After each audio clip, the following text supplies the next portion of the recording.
kepala rusa ya.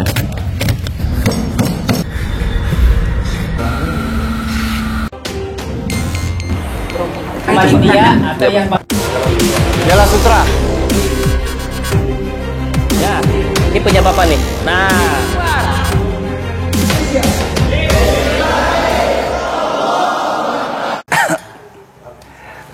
Assalamualaikum warahmatullahi wabarakatuh.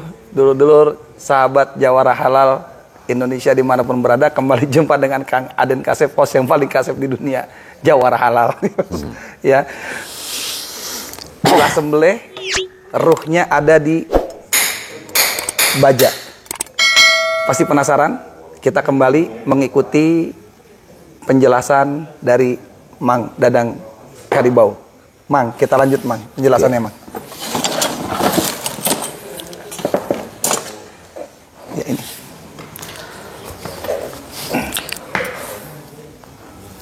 Nah, untuk lebih jelas kita tahu dengan arti ruh pada sebilah pisau atau golok. Nah, seperti saya katakan tadi, Ya. bahwa ruhnya itu ada di bilah bajanya. Di bilah bajanya. Ya. Nah, jadi kalau bilah yang tidak ada ruhnya seperti apa gitu? Mungkin jawabannya ya. Apa pertanyaannya? Betul. Nah, ini saya jawab satu dulu nih. Sebut saja ini kayak ini. Ini yang sudah jadi golok sembelih khusus, ini memang didesain untuk nyembelih gitu ya, tidak untuk lain-lain gitu ya. Bahkan dibuat dari bahan bajanya M390.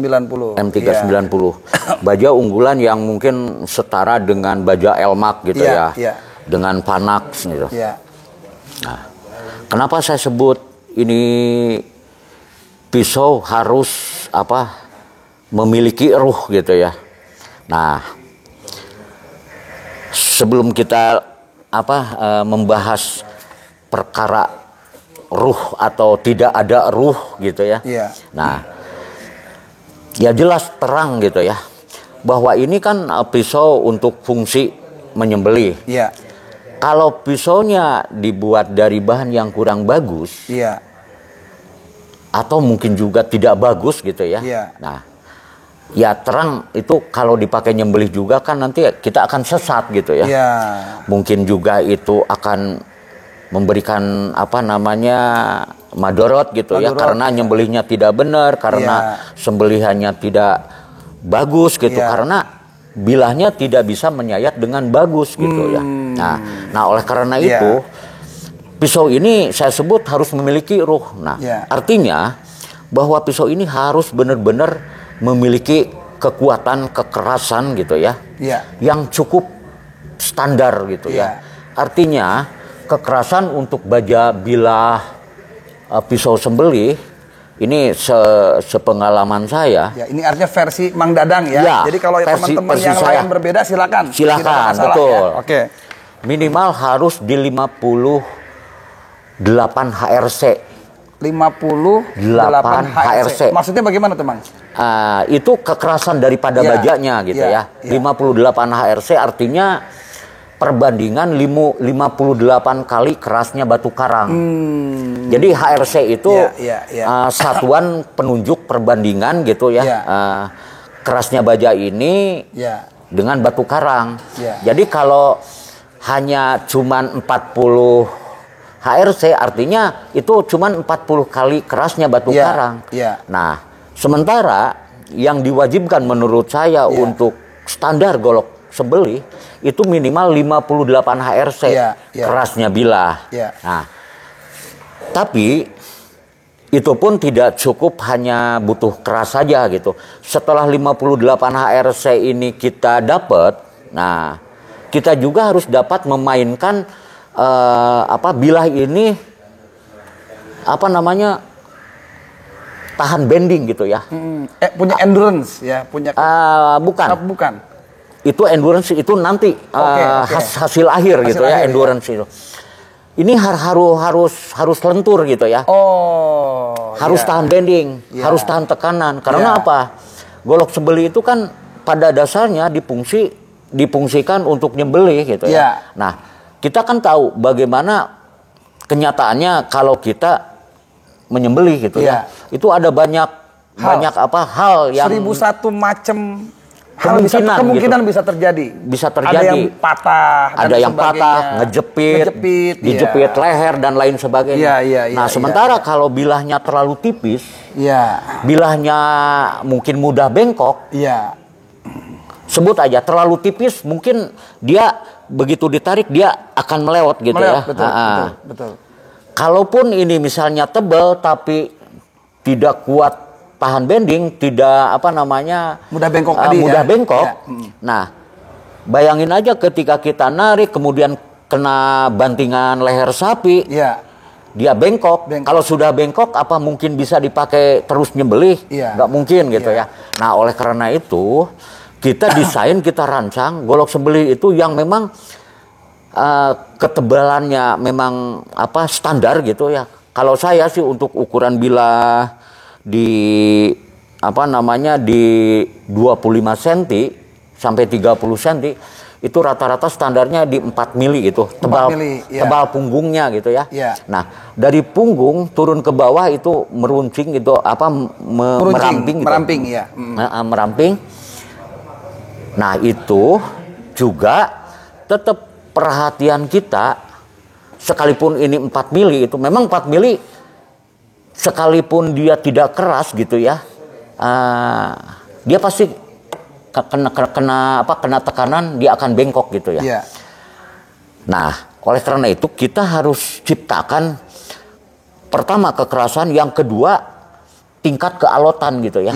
Jadi dia tuh harus alot, harus lentur, tidak mudah kalau kena tekukan dia bengkok gitu ya. Jadi kalau kena tetap stabil dia, harus stabil gitu. Kena bending, kena tekanan, dia harus tetap lurus gitu.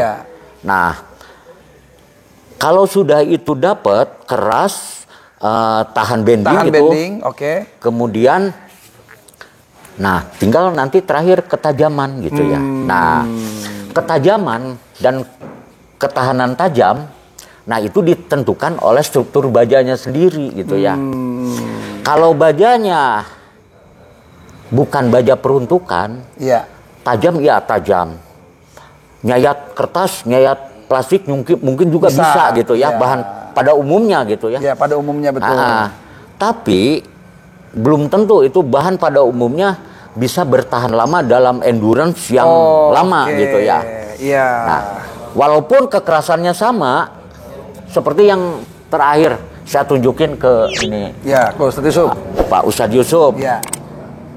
Saya mereview salah satu bahan ya. Bahan ada di sini salah satu contohnya.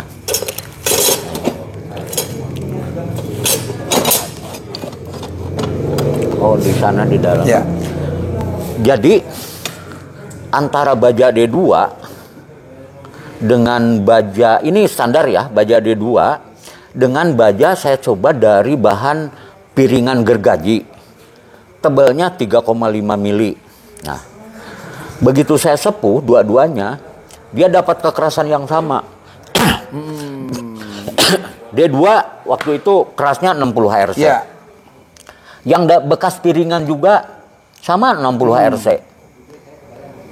Nah, tapi yang membedakan ketika dia dibuat tajam, yang bahan D2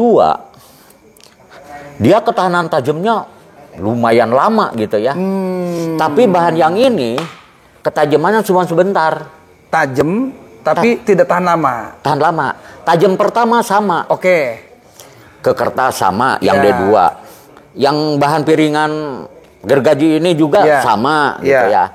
Tapi ketika kita coba gesekin dua-duanya ke kayu keras gitu ya. Dicoba lagi 10 kali. Yang ini juga 10 kali sama.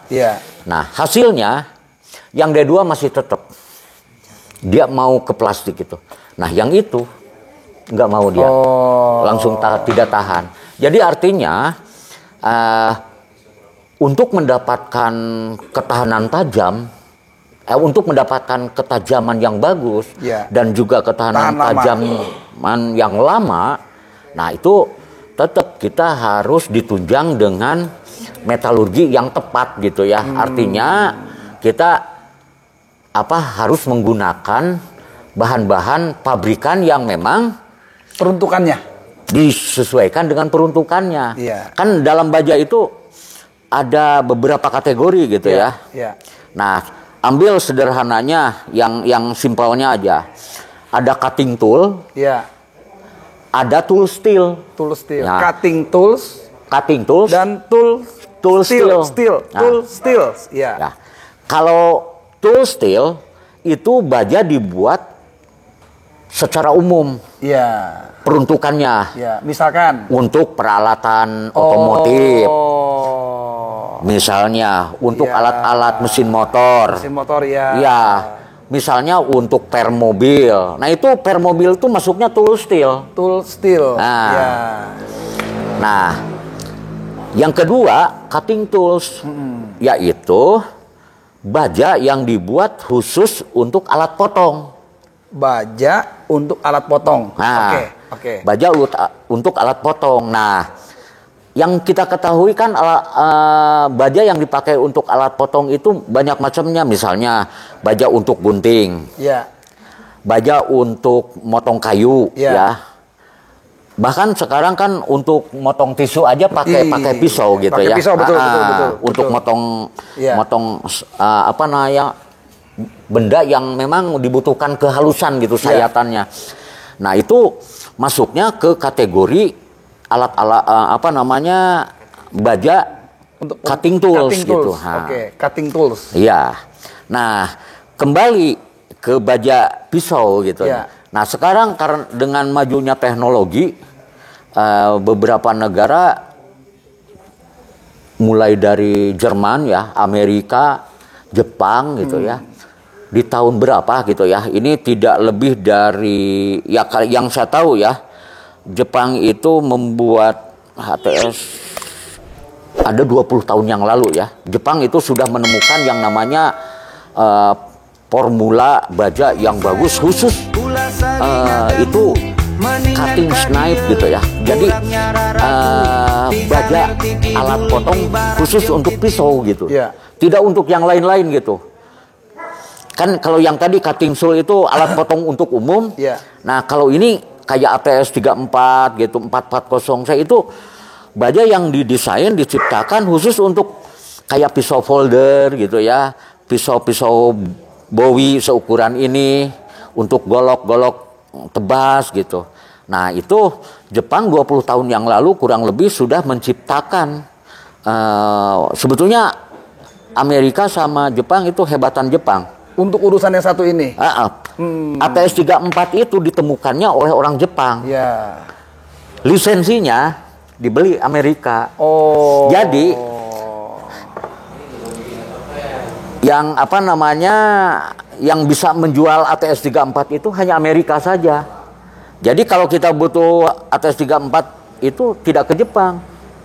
Harus ke Amerika. Padahal ATS 34 itu ditemukannya oleh orang Jepang. Penemunya orang Jepang. Cuman karena Jepang mungkin pada waktu itu kurang bisa paham memasarkan baja, tidak seperti sekarang. Sekarang kan dari belahan Eropa menjual bahan baja mudah gitu ya. Dulu Jepang memang agak susah lah artinya. Kesusahan gitu untuk menjual bahan pisau khusus gitu ya. Akhirnya dites di Amerika bahan baja ATS 34 itu ternyata hebat. Akhirnya dibelilah sekaligus patennya oleh Amerika. Akhirnya selain Amerika dipakai produksi untuk pisau di sana gitu, sekaligus Amerika juga menjual bahannya gitu ke seluruh dunia. Nah, itu pertamanya. Jadi yang saya tahu keunggulan pertama baja pisau itu ATS 34. Yang kedua 440C gitu ya. Pertama populer gitu di dunia. Nah, kesininya itu sudah banyak lah. Dari Austria, dari produk Belgia gitu ya, Jerman, sudahlah. Kalau sekarang sudah bahkan ATS 34 pun gitu dari sisi harga, sisi pemasaran sudah mulai tersisih gitu. Iya. Dengan produk-produk Austria ini, Bohler. Iya. Nah, kalau dari pandangan Mang Dadang Karibau sendiri terkait dengan tadi bilah sembelih, Ya. apakah ada jenis baja khusus atau mungkin punya formula sendiri? Saya bagi dua ya, baja yang saya buat gitu ya. Iya. Satu, ada baja yang saya campur gitu ya. Iya. Baja campuran dalam bentuk mungkin kombinasi gitu ya. Ada baja premiumnya, Iya. ada besinya, Iya. ada Pokoknya itu ada bahan campuran baja aja. itu campur-campur Gitu ya. begitu ya. Nah itu kategorinya baja pamor gitu ya. Iya. Nah tapi baja pamor pun itu juga saya buat untuk golok sembelih juga. Oke. Jadi artinya ada formula khusus ya. Nah itu. Ataupun yang hanya yang premiumnya asli orang begitu ya. Begitu nggak? Begitu. Iya betul. Nah. Nah kalau yang premium khusus, nah biasanya baja-baja yang